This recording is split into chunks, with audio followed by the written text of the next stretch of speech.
Hello साथियों, कैसे हैं आप सभी। उम्मीद करता हूं कि आप सभी बहुत अच्छे होंगे। साथियों, आज हम क्लास 6 का चैप्टर 2 जिसका नाम है पूर्ण संख्याएं। साथियों, इस चैप्टर के अभ्यास 2A के कुछ इम्पॉर्टेंट क्वेश्चन को लेके आए हैं। तो चलिए साथियों, देखते हैं इस चैप्टर के कौन कौन से प्रश्न हैं और उनका हम सलूशन देखेंगे। तो चलिए साथियों, नेक्स्ट क्वेश्चन की तरफ चलते हैं और पहला क्वेश्चन आपके सामने आ गया है। पहला क्वेश्चन है, सबसे छोटी पूर्ण संख्या बताइए। तो साथियों, इसका आप हमको कमेंट बॉक्स में राइट आंसर बताइए। चलिए, आपने कमेंट कर दिया होगा। अब हम सबसे पहले जानते हैं कि पूर्ण संख्या क्या होती है। ओके, तो यहां पर हम लिखते हैं पूर्ण संख्या। पूर्ण संख्या साथियों, जब प्राकृतिक संख्या में जीरो ऐड कर दिया जाता है, जब प्राकृतिक क्या चीज प्राकृतिक संख्या में किसको ऐड कर दिया जाता है, जीरो यानी शून्य को ऐड कर दिया जाता है, तो हमारा पूर्ण संख्या बन जाता है। साथियों, प्राकृतिक संख्या क्या होती है? ऐसी संख्याएं जिनको हम गिन सकते हैं, जैसे 1, 2, 3। ये सारी क्या हैं? ये सारी प्राकृतिक संख्याएं हैं। और इसमें जब जीरो ऐड हो जाता है तो क्या बन जाता है? पूर्ण संख्या। तो सबसे छोटी पूर्ण संख्या क्या होगी? साथियों, सबसे छोटी पूर्ण संख्या जो होगी वो शून्य होगी। तो इसका राइट आंसर क्या है? शून्य, अर्थात जीरो। इसको इंग्लिश में जीरो कहते हैं। और दर्शाते कैसे हैं? ऐसे। ओके, आपको समझ में आ गया होगा शून्य को कैसे दर्शाते हैं, ऐसे। ओके, नेक्स्ट क्वेश्चन की तरफ चलते हैं साथियों। नेक्स्ट क्वेश्चन है, संख्या रेखा पर निम्नांकित पूर्ण संख्याओं को प्रदर्शित कीजिए। तो साथियों, यहाँ से 0, 1, 2, 3, 4, 5 ये हमको संख्या दी गई है, इनको संख्या रेखा पर प्रदर्शित करना है। तो चलिए संख्या रेखा बनाते हैं। इसका हम सलूशन देखते हैं। क्या देखेंगे? सलूशन। तो सबसे पहले क्या करेंगे? संख्या रेखा बनाएंगे। तो चलिए संख्या रेखा बनाते हैं साथियों। ये देखिए, ये हमारा संख्या रेखा हो गया। ओके, ये हमारा क्या हो गया? ये हमारा संख्या रेखा हो गया। अब यहाँ पर क्या करते हैं? नंबरिंग कर लेते हैं। 0 और स्पेस बराबर देंगे। ओके, 1, 2, 3, 4 और ये इक्वल लाइन ही है। ओके, ये इक्वल ही है। ओके, मैं इसको थोड़ा सा डार्क कर दे रहा हूँ जिससे कि आपको समझ में आ सके। ये इक्वल लाइन ही है। ओके, यहाँ पे हो गया 5। ओके, तो ये मैंने क्या बना दिया? संख्या रेखा। ओके, और 0 के इधर भी जा सकते हैं तो इधर तरफ एरो लगा देते हैं, और इधर भी जा सकते हैं तो इधर तरफ एरो लगा सकते हैं। ओके, और यहाँ पर हमको ऐसे थोड़ा सा डॉट बना देना है। ओके, यहाँ पर हमको क्या बना देना है? हल्का सा डॉट। ये देखिए, हल्का सा डॉट ऐसे बना दीजिए। ओके, ऐसे सबमिट कर दीजिए। तो यहाँ पर हमने संख्या रेखा बना दिया और उनको ये जो अंक दिए थे 0, 1, 2, 3, 4, 5 इनको प्रदर्शित कर दिया। नेक्स्ट क्वेश्चन की तरफ चलते हैं साथियों। नेक्स्ट क्वेश्चन है, 3 क्रमागत पूर्ण संख्याओं में पहली और तीसरी संख्या का योगफल 28 है, संख्याएं ज्ञात कीजिए। तो साथियों, इसमें कह रहा है क्रमागत पूर्ण संख्याएं। सबसे पहले ये जानते हैं कि क्रमागत का क्या मतलब होता है। क्रमागत साथियों, क्रमागत का मतलब होता है क्रम से। क्या चीज? क्रम से। जैसे अगर हम संख्याएं बोलें 11, 12, 13। ये क्या है? क्रमागत, मतलब क्रम से आने वाली संख्याएं हैं।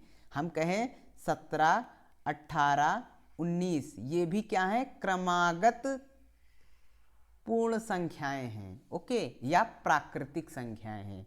अगर हम कहें 17, 19, 25, ये क्रम से आ रही हैं, ये क्रम से नहीं आ रही हैं, तो ये क्रमागत संख्या नहीं होगी। क्रमागत का मतलब होता है क्रम से, मतलब अगर 5 है तो उसके बाद 6 आएगा, उसके बाद 7 आएगा। ओके, 8, अगर मान लीजिए 7 है तो 8 आएगा, फिर 9 आएगा, फिर 10 आएगा, फिर 11, फिर 12, मतलब क्रम से आने चाहिए। 101 है तो 102 होगा, 103 होगा, 104 होगा। ओके, मतलब क्रम से होगा, जो कुछ होगा क्रम से होगा। तो क्रमागत का मतलब आपको समझ में आ गया होगा, क्रम से। ओके, तो साथियों इसमें कह रहा है 3 क्रमागत पूर्ण संख्याओं में पहली और तीसरी का योगफल 28 है। क्या कह रहा है? पहली और तीसरी का योगफल 28 है। ओके, तो संख्याएं ज्ञात कीजिए। तो इसको हम सॉल्व करते हैं। ओके, इसको हम सॉल्व करते हैं। क्रमागत का मतलब आपको समझ में आ गया होगा, क्रम से। क्या चीज? क्रम से। अब इसको हम सॉल्व करते हैं। तो इसको सॉल्व करने का बहुत ही आसान तरीका है। देखिए, मैं आपको सबसे आसान तरीका बताऊंगा। साथियों देखिए, आपको समझ में आ जाएगा। ओके, तो हमसे कह रहा है 3 क्रमागत पूर्ण संख्याओं में पहली और तीसरी का योगफल 28 है। पहली, तो पहली क्रमागत संख्या अगर हम यक्स मान लेते हैं, पहली क्रमागत संख्या यक्स मान लेते हैं, तो दूसरी क्या हो जाएगी? दूसरी क्रमागत संख्या क्या हो जाएगी? x + 1 हो जाएगी। और तीसरी क्रमागत संख्या क्या हो जाएगी? x + 2 हो जाएगी। कैसे इसको मैंने लिखा कैसे? जैसे मान लीजिए अगर क्रमागत संख्या 11, 12 और 13 होती, ठीक है, तो पहली हमने क्या मान लिया? यक्स। तो 11 में क्या जोड़ रहे हैं? 1 जोड़ रहे हैं, तभी तो 12 आ रहा है। तो दूसरी क्या हो सकती है? x + 1। समझ में आ गया? और पहली में ही 2 जुड़ेगा तब तीसरी आ जाएगी। पहली में ही 2 जुड़ेगा तब तीसरी आ जाएगी। तो हम क्या लिख रहे हैं? x + 2। तो आपको समझ में आ गया, पहली x, दूसरी x + 1, तीसरी x + 2। तो कह रहा है 3 क्रमागत संख्याओं में पहली और तीसरी का योगफल, पहली और तीसरी इनका योगफल हमको दिया है। तो योगफल मतलब होता है जोड़। योगफल का मतलब क्या होता है? जोड़। मतलब पहली और तीसरी का योगफल कितना आ रहा है? 28 आ रहा है। तो यहाँ से x का मान निकाल लीजिए। x और x जुड़कर क्या हो जाएगा? 2x + 2 = 28। और 2 को अगर हम इधर ले जाएंगे, ये समीकरण बन गया है, इसको सॉल्व करते हैं। तो 2x बराबर कितना हो जाएगा? 26। तो x बराबर क्या हो जाएगा? 13। जब x बराबर 13 हो जाएगा तो पहली संख्या क्या हो जाएगी? 13। अगली संख्या क्या हो जाएगी? x + 1 यानी 14। और अगली क्या हो जाएगी? x + 2 यानी 15। ओके, तो ये क्रमागत संख्याएं हो जाएंगी। 3 क्रमागत पूर्ण संख्याओं में जो क्रमागत संख्याएं हैं वो क्या हो जाएंगी? 13, 14 और 15। ओके, 13, 14 और 15 ये संख्याएं हो जाएंगी। अब ध्यान से देखिए, इसका हम आंसर भी निकाल सकते हैं। 3 क्रमागत पूर्ण संख्याओं में पहली और तीसरी का योगफल 28 है। तो पहली संख्या और तीसरी संख्या जोड़िए, 13 और 15 को जोड़िए, क्या आ रहा है? 28 आ रहा है ना।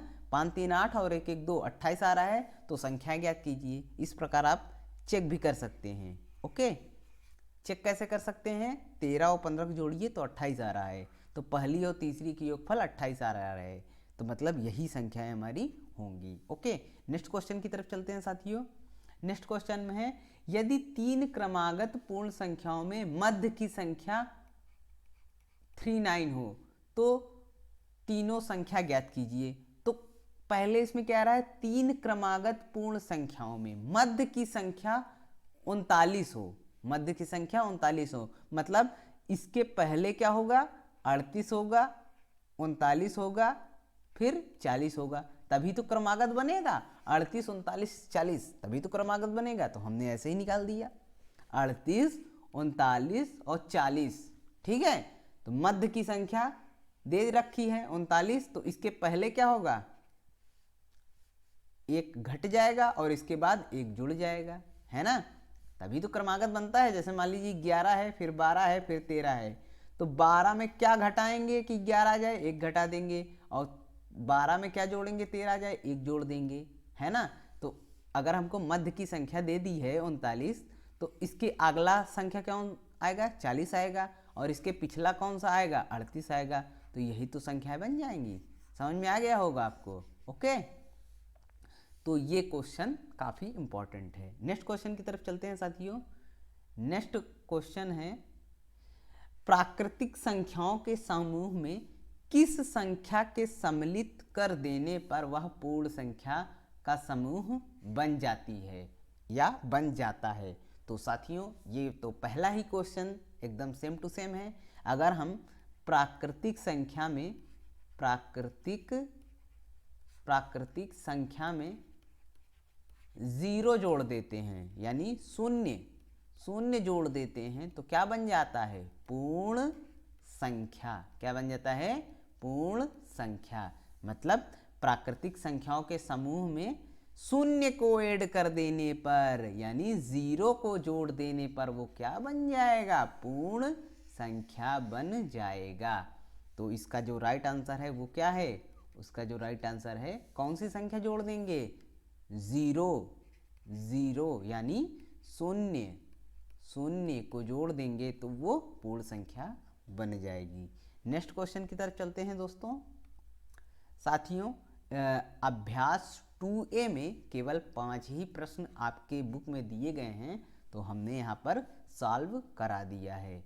तो साथियों अगर आपने इस वीडियो को अभी तक लाइक नहीं किया है तो वीडियो को लाइक कीजिए, चैनल पे नए हैं तो चैनल को सब्सक्राइब कीजिए, और वीडियो को अपने फ्रेंड्स के साथ ज़्यादा से ज़्यादा शेयर कीजिए। चलिए साथियों मिलते हैं नेक्स्ट वीडियो में, तब तक जय हिंद, वंदे मातरम।